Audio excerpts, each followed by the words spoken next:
And as Morning Report, the Green Party late last night removed the final hurdle for the formation of the new Labour and New Zealand First Greens government when its delegates ratified a confidence and supply agreement. Now, the agreement gives the Greens 3 ministers outside Cabinet and 1 undersecretary. The Green Party leader, James Shaw, is with us now. Congratulations. Thank you, Guyon.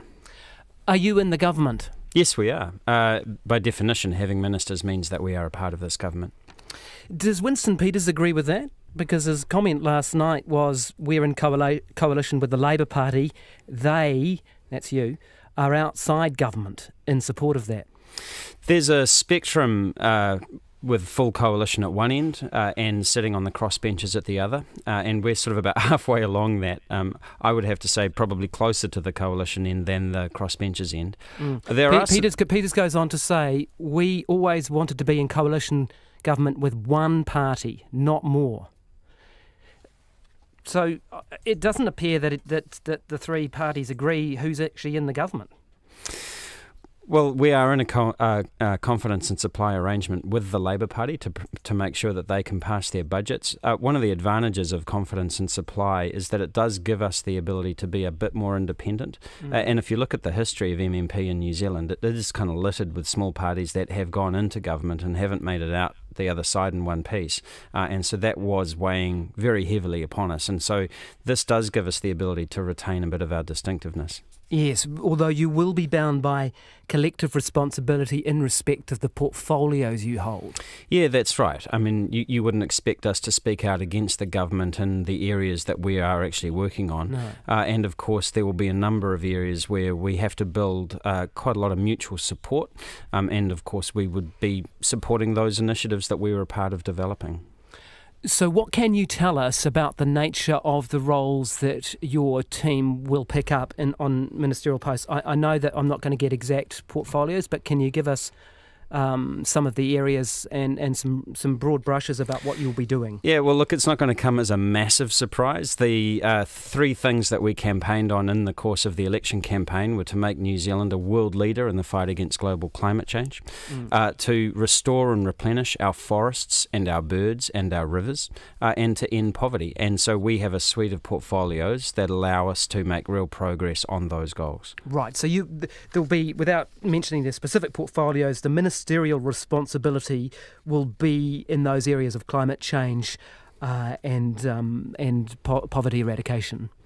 Yes, and also in the areas relating to restoring our forests and our rivers and our birds as well.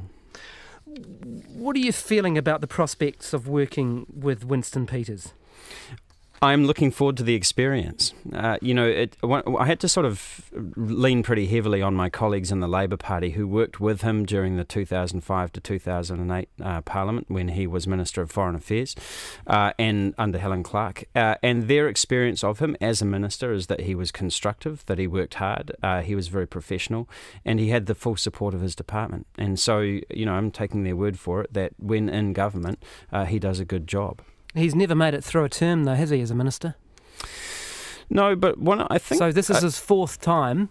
Yeah, look, I think... Three strikes he fell. So you think he's going to make it this time? Yeah, I do. And I think that part of what he is trying to do with this, I mean, this has been fairly widely commented on, is to secure a legacy beyond himself for the New Zealand First Party. And I respect that. And of course, he's learned a lot of lessons over the years as well. And one of the things that I know is important to him is that we have a stable and responsible government that can go the whole distance. And so that was one of the barriers that we had to overcome, was to say, yes, we are in this for the long term as well.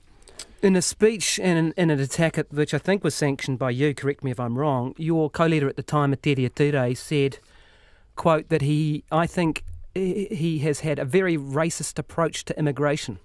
I mean, she effectively called him a racist. This was 3 months ago. Yeah, look, Do you agree with that? We've had, some differences, particularly on immigration policy, and one of the things that we have to navigate in our government is how to manage that. Do you know what you've signed up to for immigration?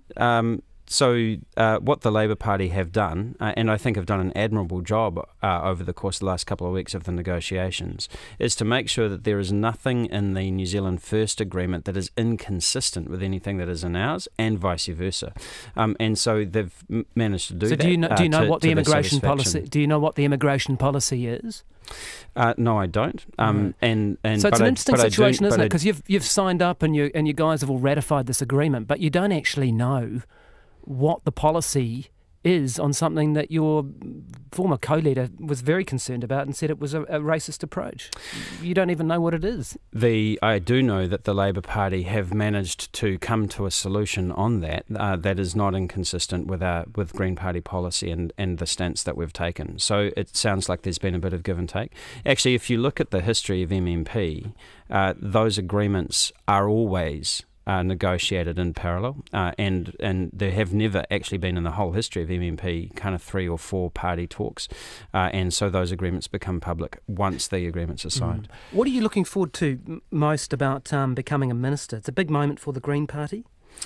Yes, it's an historic moment for us, actually. I first joined the Green Party when I was 16 in 1990, which was the first year that they stood as the Green Party in a general election.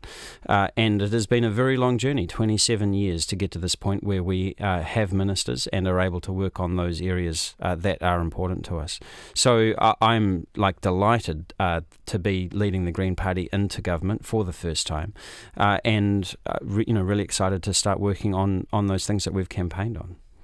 Thanks very much, and again, congratulations on your upcoming roles, and for those of your colleagues as well. We appreciate your time. It's James Shaw, who is to be a minister in this new government, and he's, of course, the leader of the Green Party. 13 to 8.